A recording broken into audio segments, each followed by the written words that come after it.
అదే RTV app వార్తల్ని క్షణాల్లో చదివే అవకాశం ఉంటుంది. ఒక న్యూస్ పేపర్, ఒక టెలివిజన్ ఛానల్ మీ చేతుల్లో ఎప్పుడూ ఉంటాయి.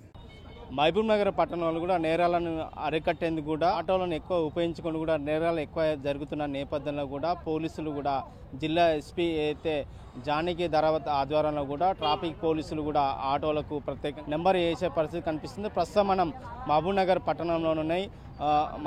పట్టణంలోనే ఉన్నాం. అయితే ఆటోలు కూడా ట్రాఫిక్ పోలీస్ ప్రతి ఆటో కూడా నెంబర్ వేస్తున్న పరిస్థితి కనిపిస్తుంది. ఇక మనం ప్రస్తుతం చూస్తున్నాం ఆటోకి ఏదైతే ఆటో యజమాన్యం పేరు మరియు పూర్తి ఆటోతో కలుపుకొని ఈ నెంబరు, ఈ పలానా నెంబరు 213 నెంబర్ అంటే యజమాన్యం పేరు, నెంబరు, సెల్ నెంబర్ వచ్చేటట్లుగా ట్రాఫిక్ పోలీసులు ప్లాన్ చేసి ప్రతి ఆటో కూడా నెంబర్ వేసిన పరిస్థితి కనిపిస్తుంది. ప్రస్తుతం మనం ట్రాఫిక్ సిఐ శ్రీనివాస్ ఉన్నారు. మిగతా విషయాలను అడిగే ప్రయత్నం చేద్దాం.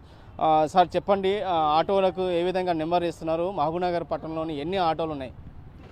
మహబూబ్నగర్ జిల్లా ఎస్పీ గారి ఆదేశాల మేరకు ఇక్కడ టౌన్లో తిరిగే, టౌన్ నుంచి బయట నుంచి టౌన్లోకి వచ్చే ప్రతి ఆటో కూడా ట్రాఫిక్ పిఎస్ నుంచి ఒక నెంబర్ అలాట్ చేస్తున్నాం. ఎవరైతే ప్రయాణికులు ఆటోలో ప్రయాణిస్తారో వాళ్ళు ఎప్పుడైనా ఆటో ఎక్కిన ఆటోలో ఏదైనా వస్తువులు మర్చిపోతే అవి ఈజీగా ఐడెంటిఫై చేయడానికి అవకాశం ఉంటుంది ఆ నెంబర్లతోటి. అవి సీసీ కెమెరాలో కానీ మనకు రెగ్యులర్గా వాళ్ళు ప్యాసింజర్ ఎక్కే టైంలో రైట్ సైడ్లో ఆ నెంబర్ చూసుకుంటూ కనీసం గుర్తుపెట్టుకొని చెప్తే మనం ఆ అడ్రస్, సంబంధిత ఓనర్ పర్టికులర్స్ మన దగ్గర ఉంటట్టు driving licence, RC, Aadhaar card ఈ 3 పేపర్లు కూడా కలెక్ట్ చేస్తున్నాం. దాంతోపాటుగా ఆ నెంబర్ అలాట్ చేసేటప్పుడు ఈ 3 చెక్ చేసుకొని ఓనర్షిప్, ఒరిజినల్ ఓనర్ ఎవరు అనేది తెలుస్తుంది. ఎన్ని ఆటోలు ఉన్నాయనేది నెంబరింగ్ చేసిన తర్వాత ఒక అంచనాకు వస్తాం.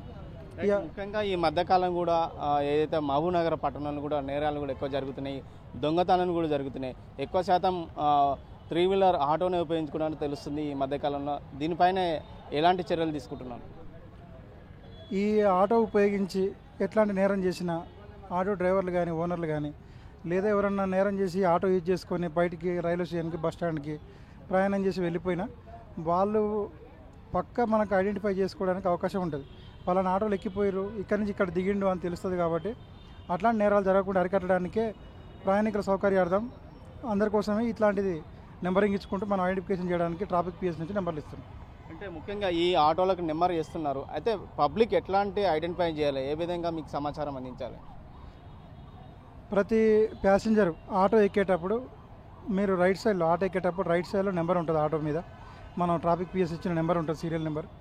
దాంతోపాటుగా ముందు ఎక్కడైతే ముందు సైడ్ ఉంటుందో ముందు సైడ్ కూడా అద్దం కింద నెంబర్ ఉంటుంది. బ్యాక్ సైడ్ మనం ఆటో చూస్తాం కాబట్టి సిసి కెమెరా కనపడేటట్టు back side, front, auto passenger ఎక్కే రైట్ సైడ్లో ఈ 3 దిక్కుట్లో నెంబర్ ఉంటుంది. మీరు ఏది గుర్తుపెట్టుకున్న ఆ 3 మనం పక్క ఐడెంటిఫై చేసి మీ ఏమైనా వస్తువులు మర్చిపోయినా లేకపోతే ఎట్లాంటి ఇన్సిడెంట్ ఏమైనా అయినా క్రైమ్ సంబంధించినవి మనం ఐడెంటిఫై చేసుకోవడానికి అవకాశం ఉంటుంది. Thank you. రైట్, మొత్తమైన కూడా ట్రాఫిక్ పోలీసులు కూడా మహబూబ్ నగర్ పట్టణంలోని కూడా ప్రతి ఆటోకు ట్రాఫిక్ రూల్స్ ప్రకారంగా ఒక నెంబర్ ఇవ్వడం జరుగుతుంది. అయితే ఎక్కడైతే ప్రమాదం చోటు చేసుకున్నా లేదంటే ఆటోలో ప్రయాణించే ప్రయాణికులు కూడా పబ్లిక్ ఏదైనా మిస్ అయినా కూడా ఐడెంటిఫై చేయడానికి కూడా ఒక నెంబర్ ఇస్తున్నామని చెప్తున్నారు. ముఖ్యంగా కూడా ఈ మధ్యకాలంలో కూడా నేరాలు అలాగే దొంగతనాలకు ఆటోలను కూడా ఉపయోగించుకుంటామని తెలుస్తుంది. దాని నుంచి కూడా ప్రత్యేకంగా జిల్లా ఎస్పీ జానకి ధరావత్ ఆధ్వర్యంలో కూడా ప్రతి ఆటో కూడా నెంబర్ ఇస్తున్నామని చెప్పి ట్రాఫిక్ సిఐ శ్రీనివాస్ తెలియజేసిన పరిస్థితి కనిపిస్తుంది. వీడియో జర్నలిస్ట్ నరసింహరెడ్డితో రామకొండ, ఆర్టీ మహబూబ్ నగర్. మరిన్ని వీడియోస్ కోసం ఛానల్ ని సబ్స్క్రైబ్ చేయండి. లేటెస్ట్ అప్డేట్స్ కోసం వాట్సాప్ ఛానల్ ని ఫాలో చేయండి. అండ్ లింక్ డిస్క్రిప్షన్ లో ఉంది.